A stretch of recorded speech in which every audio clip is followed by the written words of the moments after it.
Au sud du Pérou se cache l'un des plus beaux joyaux archéologiques d'Amérique, le Machu Picchu.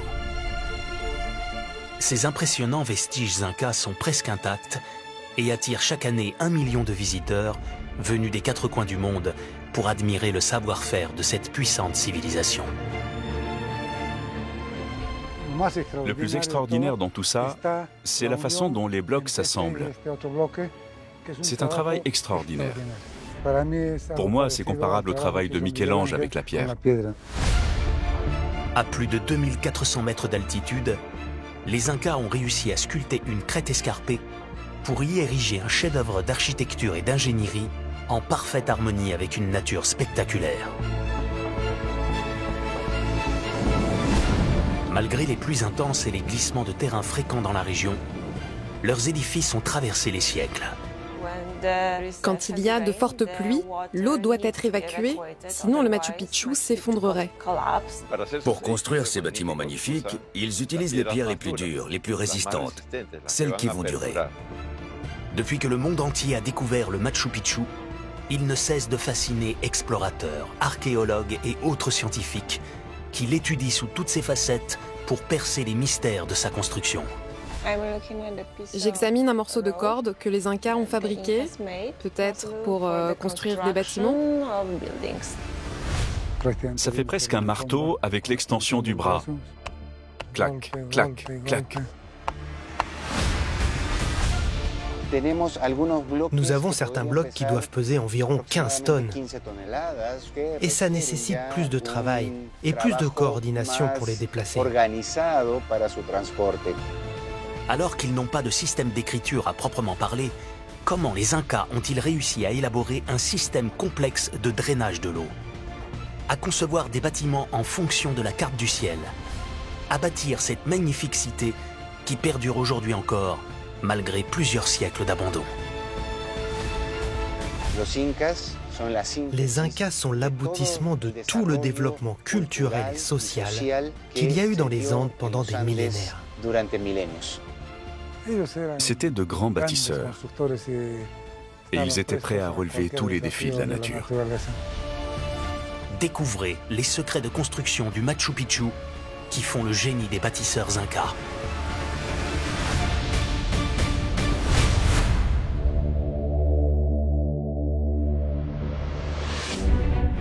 En Amérique du Sud, plus précisément au Pérou, se trouve la région de Cusco, au cœur des montagnes de la cordillère des Andes. En 1911, l'explorateur américain Hiram Bingham s'enfonce dans cette jungle inhospitalière à la recherche de vestiges archéologiques. Le 24 juillet, alors qu'il n'a quitté Cusco que depuis quelques jours à peine, un paysan lui dévoile un trésor inespéré. Les ruines d'une magnifique cité quasiment inconnue des Occidentaux, perchée à 2430 mètres d'altitude. Le Machu Picchu.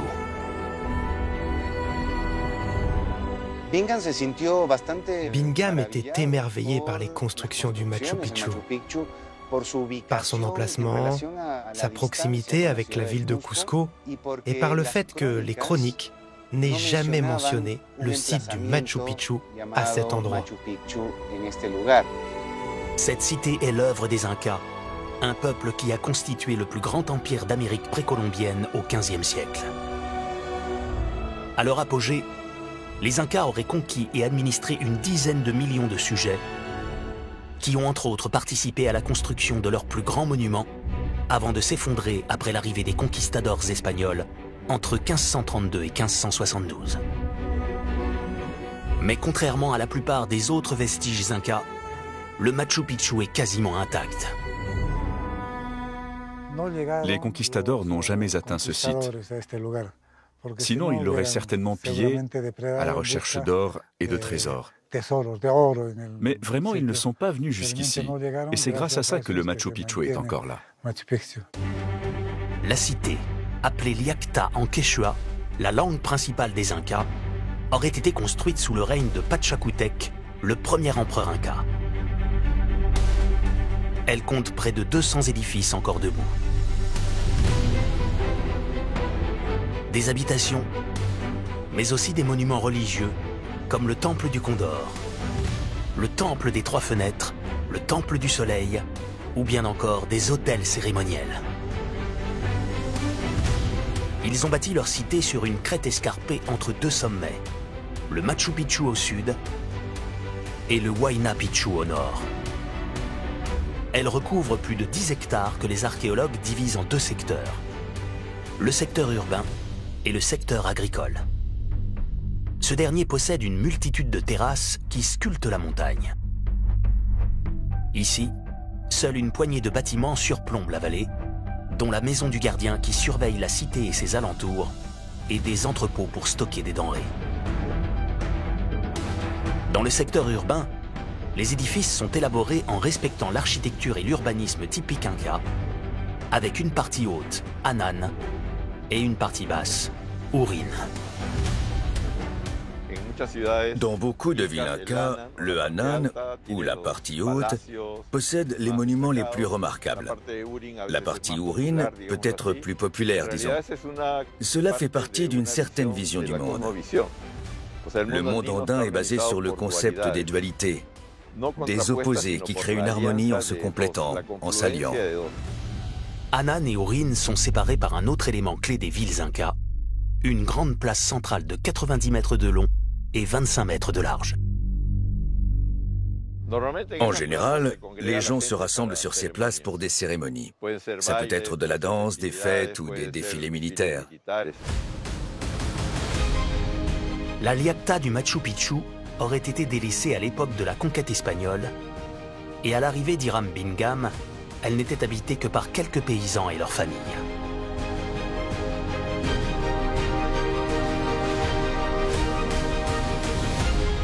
Malgré plusieurs siècles d'abandon, une végétation dense et un climat parfois rude, ces structures ont traversé les siècles dans ce cadre naturel exceptionnel, mais qui représente d'importants défis de construction.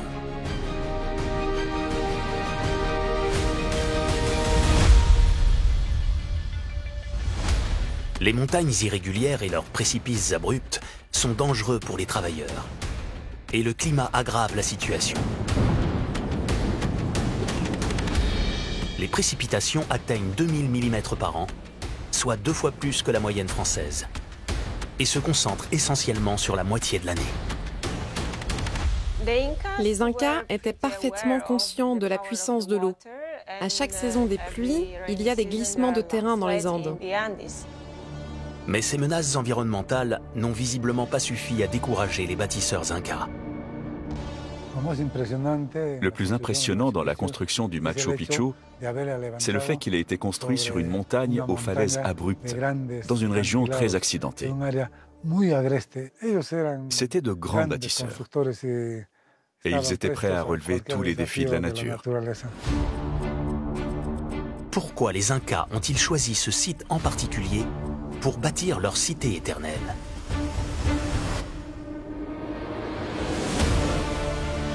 Situé à 75 km à vol d'oiseau de Cusco, l'ancienne capitale inca, le Machu Picchu se trouve dans la région de Vilcabamba, dans la cordillère des Andes, mais aussi aux limites de la forêt amazonienne. Deux écosystèmes dont proviennent des produits essentiels au quotidien et à la culture inca. Des produits très importants proviennent de cette région de la haute jungle. Je pense que les plus importants de tous, ce sont la coca, les plantes médicinales, les plumes des oiseaux les plus exotiques. Plus bas, nous avons d'autres ressources comme l'or et l'argent. Des Andes viennent d'autres produits importants comme le maïs, le quinoa, la viande de lama ou encore plus de 3000 espèces de pommes de terre. Cet emplacement est donc stratégique, car on pourrait croire qu'une cité à 2400 mètres d'altitude, au milieu des hautes montagnes et de la jungle inhospitalière, serait trop isolée. Mais ce serait sans compter sur un élément clé de l'empire inca. Pour acheminer les biens ou encore les hommes nécessaires à la construction du site, plusieurs chemins quittent le Machu Picchu et le relient à une soixantaine de sites satellites dans la région. Ces chemins font partie d'une œuvre majeure des Incas, le Quapacñan, ou chemin Inca, un réseau de plus de 40 000 km de route reliant les 4 coins de l'Empire en traversant forêts amazoniennes, sommets montagneux des Andes, vallées et déserts. Une prouesse alliant beauté et utilité qui joua un rôle majeur dans le maintien de l'ordre et du pouvoir inca. La personne qui a imaginé ça est un génie, et on suppose que c'est Pachacútec. Relié stratégiquement au reste de l'Empire par le chemin inca, l'emplacement du Machu Picchu a d'autres atouts. Perché sur sa crête vertigineuse, il est au cœur d'une nature spectaculaire.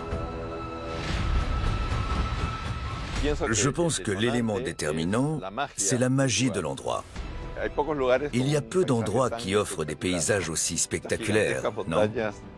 Ces gigantesques montagnes de granit, le canyon de l'Urubamba qui serpente dans l'abîme des profondeurs, l'horizon lointain de l'Amazonie, tout cela donne un caractère spectaculaire, extraordinaire à ce lieu.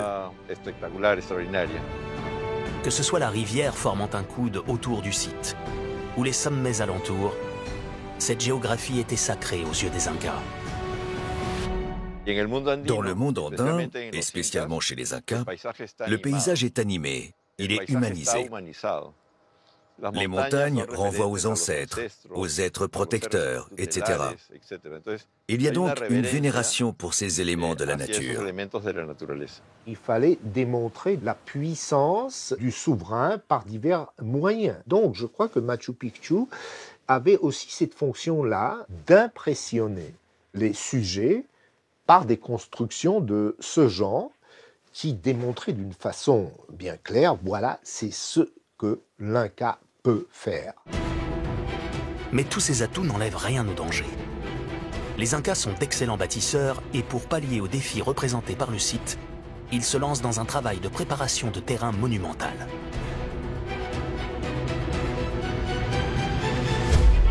Une fois la végétation défrichée, les Incas se mettent à sculpter la montagne pour rendre les pentes propices à leur projet. En commençant par le bas du site, ils bâtissent des terrasses, étage après étage, et sculptent progressivement ces pentes abruptes inhospitalières pour les rendre habitables et cultivables. Ils ont ainsi transformé ces escarpements inhabitables en plus de 10 hectares de surface plane exploitable, que ce soit pour y installer des plantations ou des bâtiments.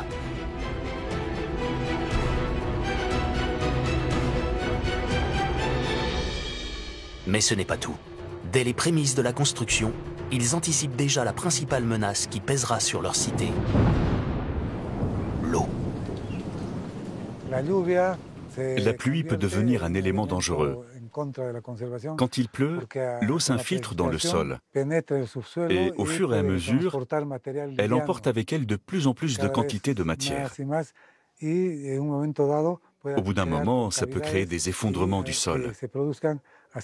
C'est donc un grand défi. Quand il y a des fortes pluies, l'eau doit être évacuée, sinon le Machu Picchu s'effondrerait. C'est pour ça que les Incas ont construit le système de drainage des eaux sous les terrasses pour évacuer l'eau qui tombe pendant la saison des pluies. Grâce à diverses études, les chercheurs ont découvert la composition de l'intérieur des terrasses du secteur agricole. Alors qu'ils taillent les blocs pour élever les murs à partir de la base rocheuse de la montagne, les Incas utilisent tous leurs déchets de construction pour remplir l'intérieur des terrasses selon un système précis. La première couche est composée de pierres qui sont recouvertes de gros débris.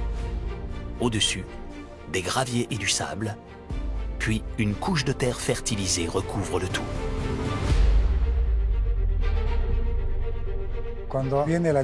Quand la pluie arrive, elle imbibe la terre, traverse la couche de sable, de gravier et de roches et atteint la base du sol. Et elle descend jusqu'au fond de la vallée. Au Machu Picchu, on ne le voit pas quand il y a de fortes pluies, parce que toute l'eau s'infiltre. Sans les terrasses, le Machu Picchu n'existerait plus, car elles permettent de le maintenir en place. Sinon, il s'effondrerait dans un glissement de terrain. Dans le secteur agricole, ces terrasses créent ainsi près de 5 hectares de terrain cultivable. Elles étaient cultivées au temps des Incas, mais leur surface n'est pas suffisante pour avoir nourri la population du Machu Picchu qui devaient compter sur l'importation de produits de la région. Aujourd'hui, des archéologues suggèrent qu'elles auraient pu servir de laboratoire agricole. Le pollen a été prélevé et étudié. Et on a constaté qu'au Machu Picchu, on cultivait non seulement de la coca, mais aussi du quinoa, du maïs et d'autres produits. Donc on pense qu'ils adaptaient les plantes du bas de la vallée à l'altitude et vice-versa. Ils avaient des plantes de zones plus hautes qu'ils cultivaient au Machu Picchu pour les tester dans des zones plus basses.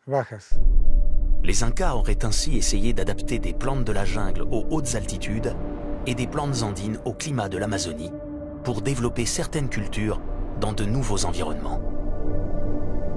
Mais pour certains spécialistes de l'architecture inca, on ne peut pas résumer les terrasses à une fonction uniquement agricole. Bien souvent, les terrasses servent à sculpter, à dessiner le paysage.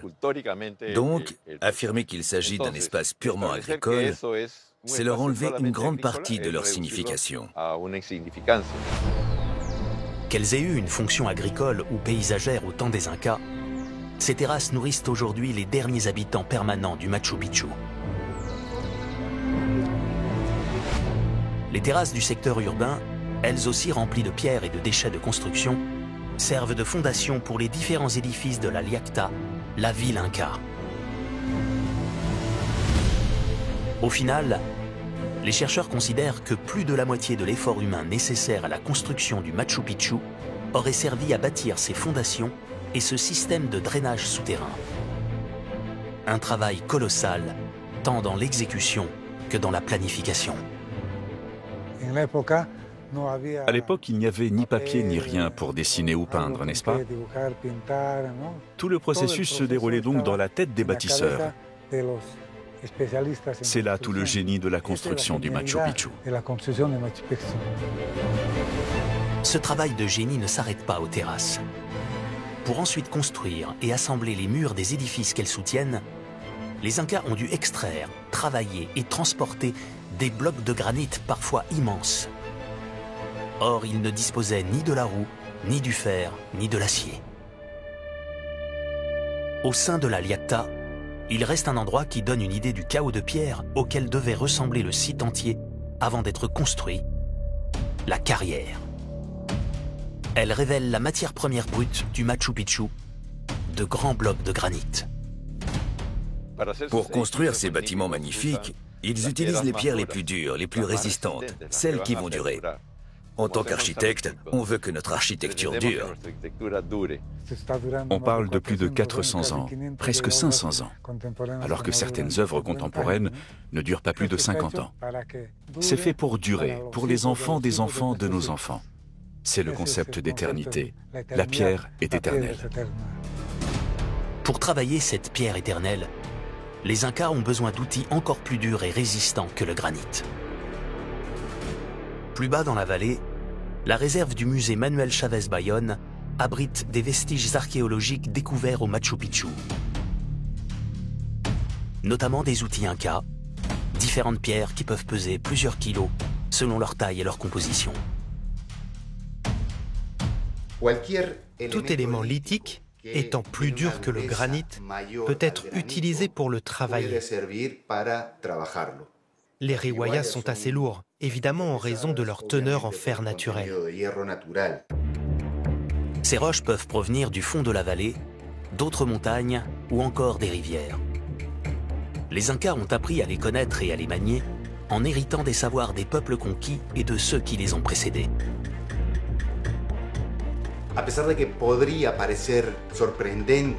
Ça peut sembler surprenant, voire impossible, que les Incas aient pu construire ces espaces gigantesques, comme la Liacta du Machu Picchu, uniquement avec ce type d'outils.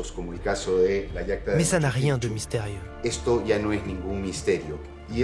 Il s'agit d'une technique, d'un apprentissage qui remonte à des milliers d'années et dont l'aboutissement est maîtrisé par les Incas. Pour transformer le chaos granitique en chef-d'œuvre architectural, ils utilisent une méthode aussi basique que leurs outils. La percussion directe, qui consiste à frapper la pierre directement avec une autre pierre. Nous avons ici ce matériau, l'hématite. C'est du fer naturel, c'est très solide et c'est un excellent outil de percussion. Clac, clac, clac. C'est le travail de tous les jours. Cette méthode est utilisée aussi bien pour détacher des blocs de granit que pour les sculpter. Dès la carrière, ils leur donnent leur forme approximative, ce qui les allège avant le transport. Ce renflement que vous voyez ici, c'est la partie qu'ils étaient en train de travailler. Ils devaient la marteler successivement jusqu'à ce que ce soit homogène. C'est un travail très fastidieux. Ils ont dû se relayer probablement à 2 ou 3 personnes, parce que cela pèse environ 7 kilos. Une fois les blocs dégrossis, encore faut-il les déplacer. Ce qu'ils ont le plus utilisé pour transporter ces blocs de pierre, c'est la force humaine. Il y a des éléments lithiques assez petits qui peuvent être transportés sans problème par 1 ou 2 personnes. Nous avons certains blocs qui doivent peser environ 15 tonnes. Et ça nécessite plus de travail et plus de coordination pour les déplacer.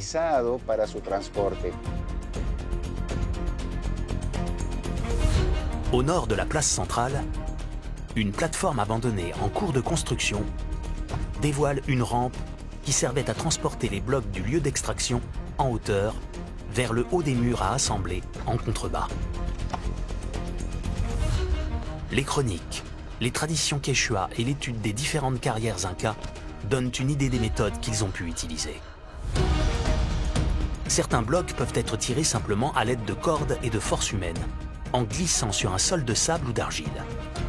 Mais selon la taille des blocs, le terrain ou les matériaux disponibles, les Incas auraient aussi utilisé des sortes d'échelles en bois sur lesquelles ils font avancer les blocs grâce à des leviers.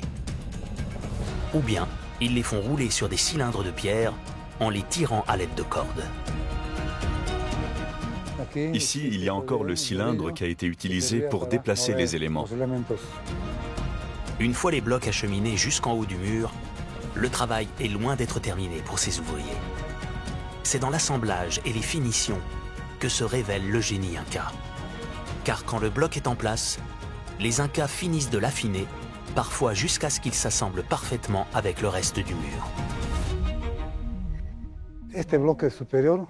Ce bloc en haut a une marque ici de là où il devait frapper, avec la percussion directe, pour créer une surface plus ou moins homogène par rapport au bloc du bas, qui lui a déjà une surface relativement plane. Quand cette mise à niveau est finie, on soulève un peu le bloc, on enlève la cale et le bloc se pose parfaitement sur les bases. Ce travail minutieux s'effectue à vue de nez. Mais pour atteindre la perfection, les Incas utilisent la méthode dite « essai-erreur ».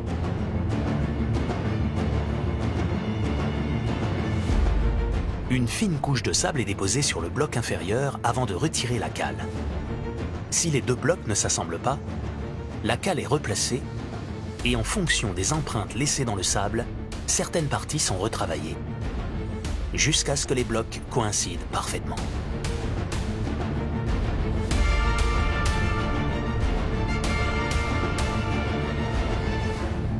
Sur la place sacrée, le temple des 3 fenêtres est l'un des monuments les plus minutieusement travaillés du Machu Picchu. Le dégrossissage et le martelage sont des tâches assez faciles. Le plus extraordinaire, c'est ça. La façon dont les blocs s'assemblent. C'est un travail extraordinaire. Le décalage survenu entre les blocs révèle qu'ici, même à l'intérieur du mur, ils sont finement travaillés et s'assemblent parfaitement. Et qu'en plus, ils ne sont pas droits, mais courbés à l'intérieur. Un travail de précision complexe pour une partie normalement invisible. Pour moi, c'est comparable au travail de Michel-Ange avec la pierre. Voilà l'œuvre la plus difficile réalisée par les tailleurs de pierre incas.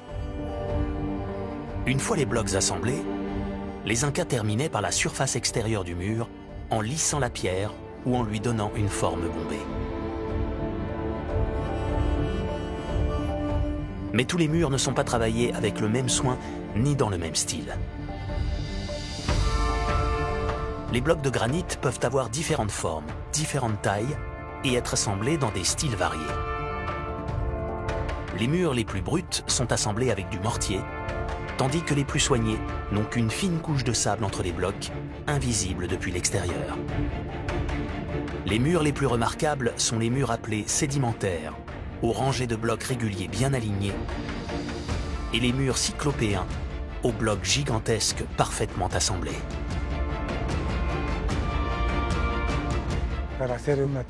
Pour faire une terrasse, nous n'avons pas besoin de construire un mur très élaboré. Nous utilisons donc un mur simple, un mur rustique. Mais si on veut faire un temple comme celui qui est à ma gauche, il faut un mur sédimentaire, n'est-ce pas? Cela dépend du type de construction. Certains murs ont une autre particularité. Ils intègrent, au sein même de leur structure, des rochers naturels. Pour les Incas, comme dans d'autres cultures, un affleurement rocheux est considéré comme un lieu doté d'une magie particulière. Intégrer cette présence à l'architecture, c'est lui transmettre l'âme du lieu. L'architecture inca, dans le cas du Machu Picchu, est un exemple exceptionnel de ce que l'on appelle l'architecture organique. C'est-à-dire qu'on transforme un espace naturel en un paysage culturel, mais en harmonie avec la nature. Que ce soit visible ou enfoui sous les terrasses, ces murs s'appuient sur la roche de la montagne. Et c'est là leur secret de longévité. Les bâtiments résistent bien au séisme, parce qu'ils sont très bien construits. Ils sont bien unis à la roche. C'est la meilleure des fondations. Coup après coup, mur après mur, les Incas ont ainsi construit près de 200 bâtiments. Des canchas, ces enceintes d'une pièce rectangulaire, aux temples les plus importants. Ils y ont intégré des portes, des fenêtres et des niches en forme de trapèze, typiques de l'architecture inca. Des chercheurs ont même tenté de calculer la durée de construction de certains murs, comme celui de la salle des mortiers ou des miroirs d'eau.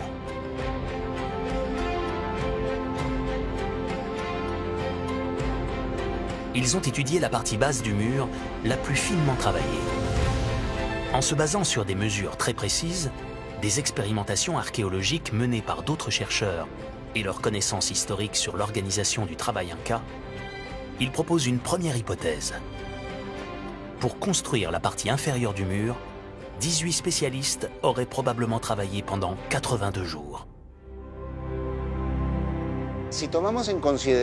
Si on considère que les calculs que nous avons réalisés sont corrects, la planification, la stabilisation, les travaux de fondation, l'édification des enceintes, au moins dans la première phase de construction du Machu Picchu, tout ça a dû prendre environ 8 ans. Consciencieusement bâtis, ces murs ont permis d'ériger près de 172 édifices au sein du Machu Picchu, des bâtiments fonctionnels et d'autres sacrés.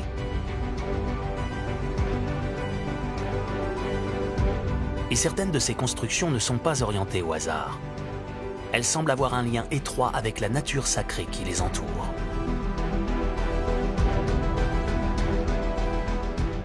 L'astronomie dans la civilisation andine a joué un rôle fondamental parce qu'elle permettait d'identifier le mouvement des astres, d'établir des dates dans le calendrier, des équinoxes, mais surtout des solstices, parce qu'ils indiquaient des changements très marqués dans les saisons pour l'agriculture. Et puis, un calendrier rituel s'est aussi mis en place. Un calendrier rituel lié à l'astronomie. Ils peuvent estimer quand il est temps de semer, de récolter, de labourer les terres, de les fertiliser, entre autres. L'un des monuments emblématiques du Machu Picchu, l'Intihuatana, semble avoir été pensé en fonction du soleil. Situé au sommet d'une plateforme pyramidale à 2468 mètres d'altitude, au point le plus haut du secteur urbain, cet hôtel cérémoniel est constitué d'un bloc remarquablement sculpté.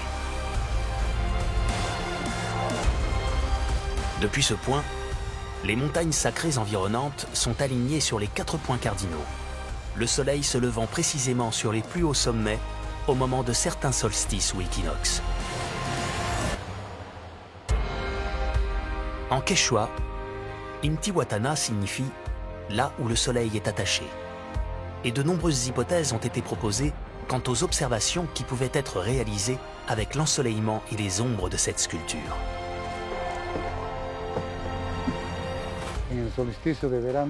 Au solstice d'été ou de décembre, l'ombre va dans cette direction, jusqu'à ce qu'elle coïncide avec le coin. C'est-à-dire que l'ombre va être projetée ici.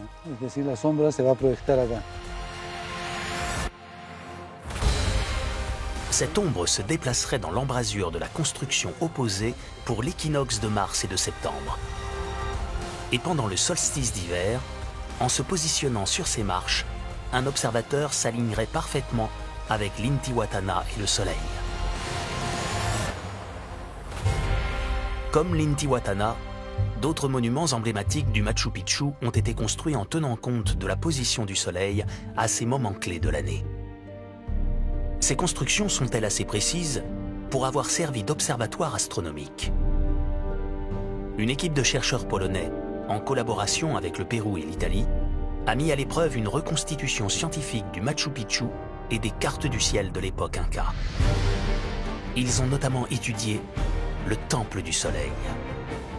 À côté de la résidence de l'Inca, sur un magnifique rocher escarpé, se dresse cette tour aux remarquables murs semi-circulaires.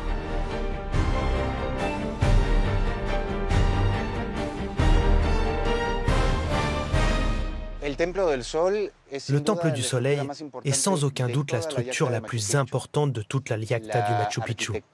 Ce qu'ils ont fait au niveau de l'architecture est très abouti. À l'intérieur de la tour, ce mur iconique est habillé de 9 niches, 2 fenêtres et une sorte de porte. Au centre de la pièce, une roche taillée semble avoir été un autel cérémoniel. Plusieurs hypothèses ont été émises quant à son lien avec le soleil.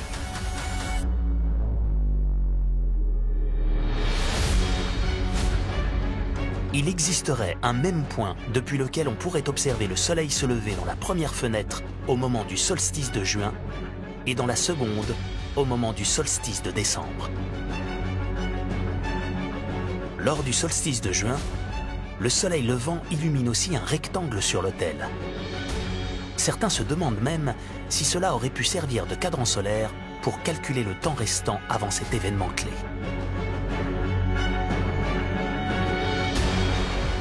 Mais l'équipe polonaise a pu étudier la précision de ces observations à l'époque des Incas.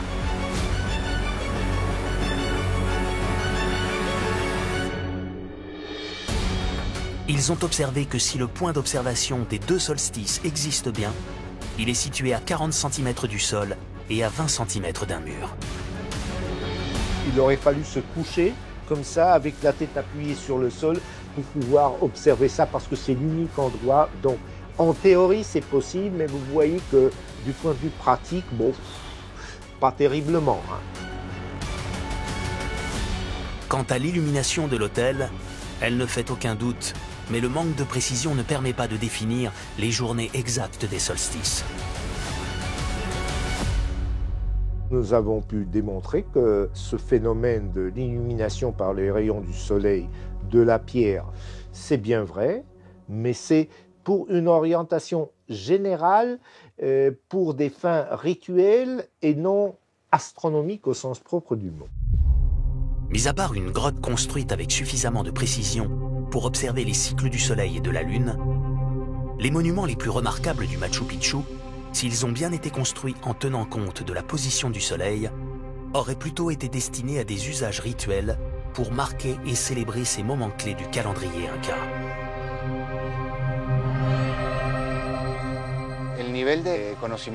Le niveau de connaissance et d'expérience nécessaire pour construire une architecture de ce type doit être très élevé. Les Incas sont l'aboutissement de tout le développement culturel et social qu'il y a eu dans les Andes pendant des millénaires. On ignore qui étaient précisément ces bâtisseurs au savoir pointu. Si les Incas sont à l'initiative de la conception et de la construction du Machu Picchu, on sait qu'ils disposaient d'une main-d'œuvre suffisamment importante pour construire leurs prestigieux ouvrages grâce au peuple conquis qu'il gouvernait. Il s'appuyait sur un système appelé Mitta, dans lequel tous les peuples administrés devaient fournir 1 ou 2 mois de travail par an pour l'État. C'est une prestation de service, une taxe qui met temporairement au service de l'État la force de travail des administrés. Donc, il peut s'agir de personnes qui ont une capacité technique particulière, mais ça peut aussi tout simplement être de la force brute. C'étaient des communautés déplacées par l'Empire pour effectuer certains types de tâches. Leurs remarquables vestiges de pierre se tiennent toujours debout, quasiment intacts, depuis près de 6 siècles. Mais le temps et les intempéries ont eu raison d'autres éléments de construction moins éternels. Dans un quartier de la ville basse du Machu Picchu, certains murs portent des traces de couleur. Ces marques sont des vestiges d'enduit appliqués par les Incas. Une fois qu'ils ont terminé de construire les enceintes avec des pierres, ils les ont enduites d'argile. Ça peut être du rouge ou du jaune. Ce sont des argiles qui proviennent de la région. Les fouilles ont permis de déterminer qu'il y avait près de 20 cm d'épaisseur d'argile et qu'on ne pouvait pas voir les joints des blocs. Tout était lisse. Ça recouvrait complètement le mur. On ignore combien de murs en étaient recouverts en dehors de ce quartier. Mais cette touche finale devait isoler l'intérieur du froid. Autrefois, l'argile était protégée de la pluie par un autre élément désormais disparu, les toits. Julio Cordoba Baler dirige l'équipe de conservation du Machu Picchu qui assure la restauration et l'entretien de 8 toits de chaume, comme ce toit à 2 pans. Ces toits reposent généralement sur des pignons, des structures murales triangulaires construites au préalable pour caler et soutenir les poutres principales, qui elles-mêmes soutiennent des rondins de bois verticaux et horizontaux. Cette charpente est souvent fixée à des pierres percées insérées dans la tranche des pignons, ainsi qu'à des saillies à l'extérieur.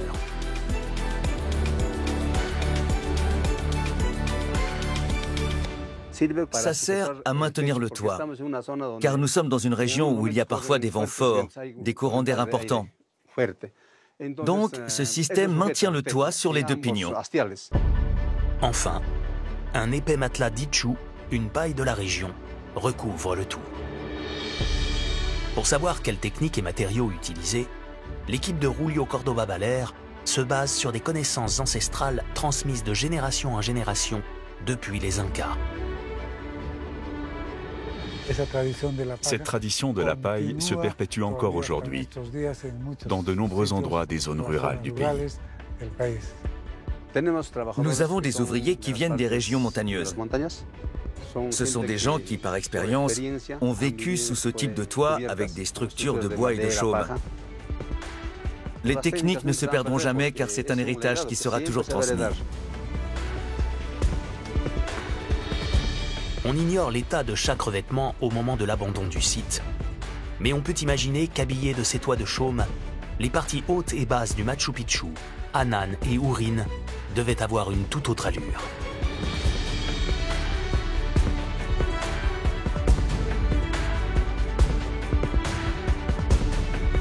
Voilà à quoi ressemblait probablement le Machu Picchu à son apogée. Combien d'Incas vivaient sous ces toits disparus ? Les historiens estiment aujourd'hui que le Machu Picchu était un centre administratif, politique et religieux, depuis lequel une petite population inca administrait la région tout autour. Si l'on considère qu'il y a 85 enceintes qui auraient pu servir d'habitation, on estime que le Machu Picchu pouvait héberger environ 410 personnes en permanence. Qu'il s'agisse de la noblesse, de serviteurs, de prêtres, d'astronomes, de contrôleurs, d'administrateurs. Évidemment, ce nombre pouvait doubler ou même tripler quand une cérémonie importante était organisée. Si ces toits sont aussi adaptés, c'est aussi grâce à leur pente très inclinée à 55 degrés. Une inclinaison plus prononcée que dans d'autres régions pour évacuer l'eau des pluies abondantes. Quand elle tombe au sol, cette eau ne s'écoule pas n'importe où. En construisant leur cité, les Incas complètent le système de drainage souterrain enfoui dans les terrasses. L'eau tombe ici et va être dirigée vers le système de drainage. Elle va suivre la pente pour sortir vers l'extérieur. On évacue ainsi toute l'eau de pluie. Les sols sont légèrement inclinés pour diriger l'eau vers des canaux de drainage et vers des drains. Des petits tunnels d'une dizaine de centimètres de large intégrés dans les murs.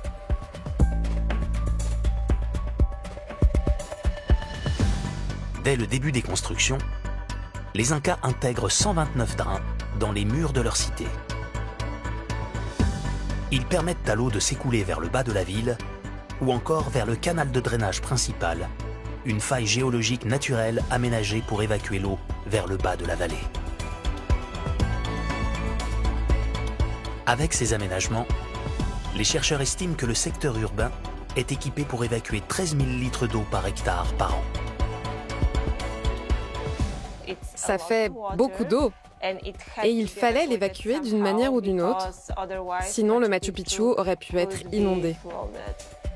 Qu'il soit enfoui ou à ciel ouvert, l'ingénieux système de drainage du Machu Picchu lui assure sa longévité. Mais les Incas ne se débarrassent pas de toute l'eau. Ils en ont aussi besoin pour leur vie quotidienne et religieuse. Pour cela, ils ont identifié 2 sources naturelles sur le versant nord de la montagne du Machu Picchu et ont construit un canal de 749 mètres de long qui achemine l'eau à travers la forêt grâce à un dénivelé toujours maîtrisé, entre 2 et 5%, malgré les pentes naturelles escarpées.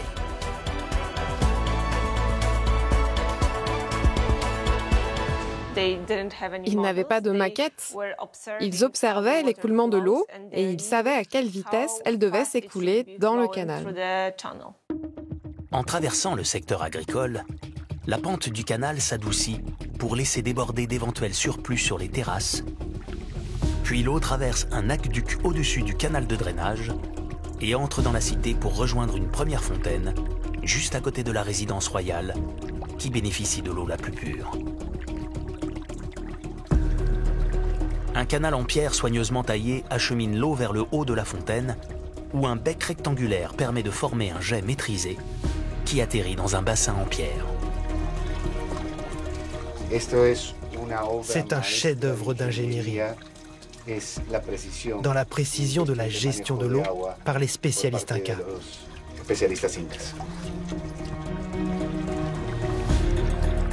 Après la première fontaine, l'eau continue son chemin dans un canal sous le sol menant aux fontaines suivantes, dont les maçonneries fines et la proximité avec le Temple du Soleil suggèrent qu'elles aient été dédiées à des usages cérémoniels.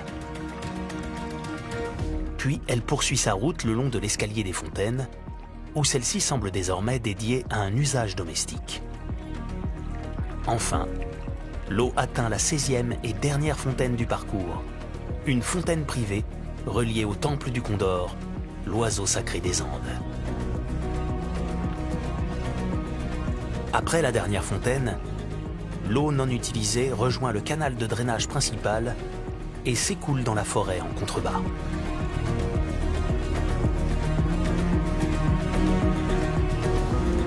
Ces fontaines fonctionnent toute l'année. Entre la saison sèche et la saison des pluies, elles reçoivent généralement entre 25 et 125 litres d'eau par minute. Mais elles sont conçues pour en contenir jusqu'à 300.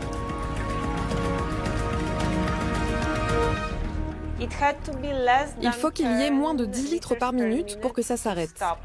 Mais en général, nous pouvons constater qu'au cours des 2 saisons, l'eau coule constamment. Mais ce système n'était pas infaillible. Et les Incas en avaient conscience. Les archéologues ont trouvé des morceaux de canaux en cours de préparation qui n'ont jamais été terminés. Certains semblent destinés à une nouvelle branche du canal, d'autres à limiter les infiltrations dans le sol à certains endroits. Les Incas allaient remplacer une partie du canal qui comporte de petits éléments lithiques et de nombreux joints en mortier de boue par de grands éléments lithiques qui allaient empêcher la déperdition de l'eau de pluie. Pour récolter cette eau précieuse, les Incas utilisent des jarres en céramique de différentes tailles qu'ils placent directement sous le jet et transportent ensuite sur leur dos.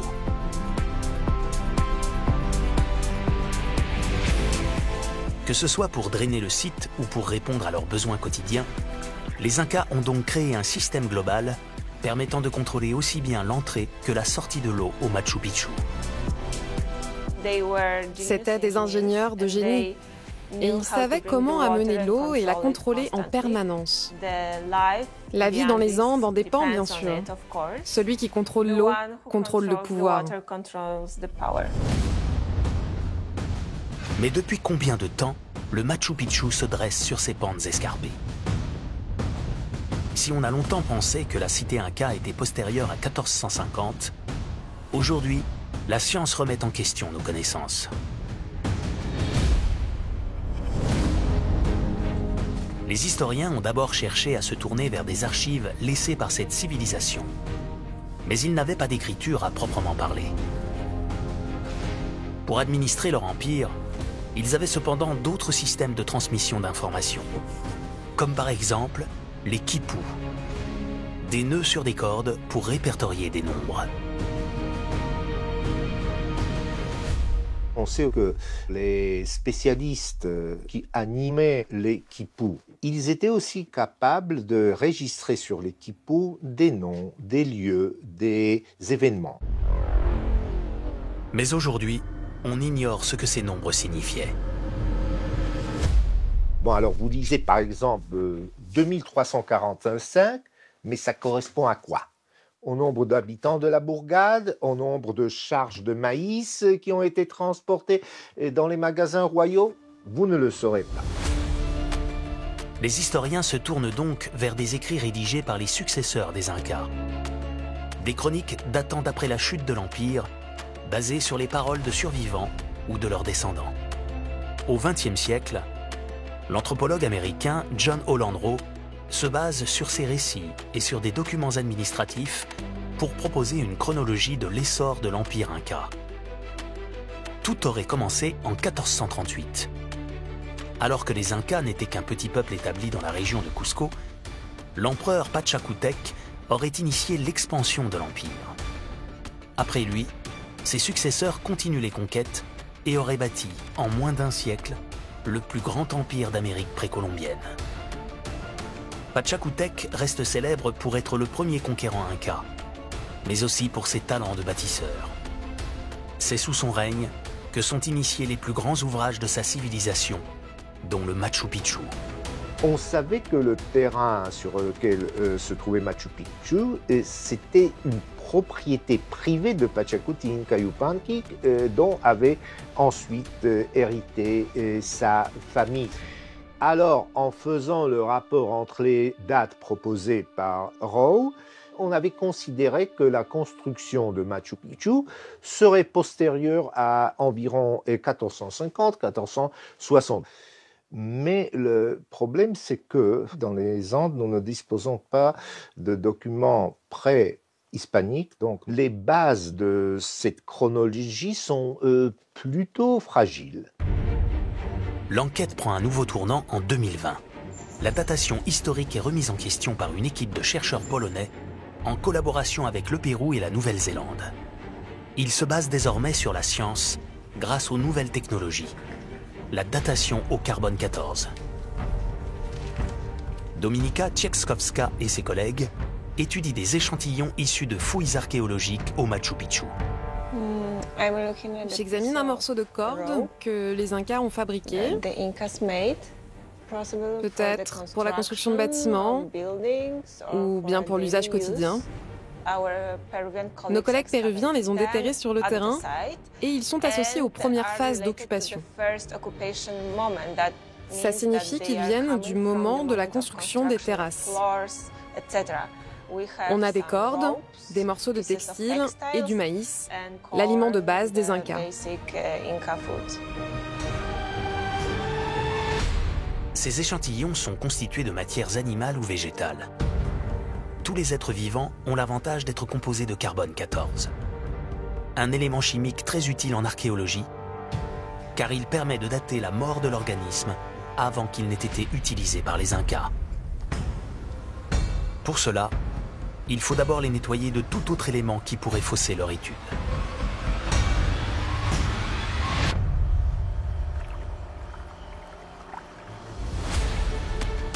L'échantillon est ensuite placé dans un four qui le réduit à quelques grains de poussière, la forme de carbone la plus pure possible. Puis, il est envoyé dans une machine capable d'identifier la quantité d'éléments chimiques qu'il contient. Ce qu'on mesure, c'est la quantité d'isotopes de carbone 14 qu'il reste dans l'échantillon. Et c'est comme ça qu'on sait quand l'organisme est mort. La cinquantaine d'échantillons déjà testés révèle que les Incas étaient présents plus tôt qu'on ne le pensait dans la région du Machu Picchu et qu'ils auraient commencé à le construire vers 1420 ou plus tard, soit plusieurs décennies avant ce que l'on estimait. Ce qui remet en cause la chronologie Inca telle qu'on pensait la connaître. Ça veut dire que Pachacútec a commencé sa conquête plus tôt et que l'empire Inca a duré plus de 100 ans.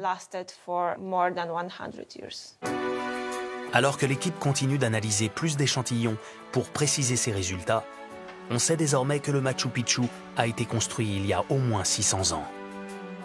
Un véritable tour de force pour ces constructeurs de génie qui l'ont imaginé sans système d'écriture. Les Incas se sont appropriés avec brio la nature qui les entoure. L'eau, la pierre, le bois et même la position des astres, afin d'imaginer ces bâtiments qui émerveillent aujourd'hui encore archéologues et touristes du monde entier.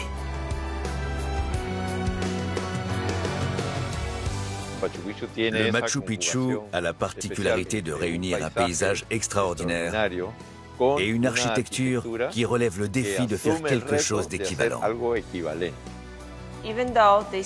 Ils sont partis de rien pour construire la ville, mais ils l'ont fait. Et les bâtiments sont toujours debout, 500 ans plus tard. Avec une telle variété de murs, une telle qualité des murs, il n'y a aucun autre Machu Picchu dans le monde. Il y a seulement ce Machu Picchu.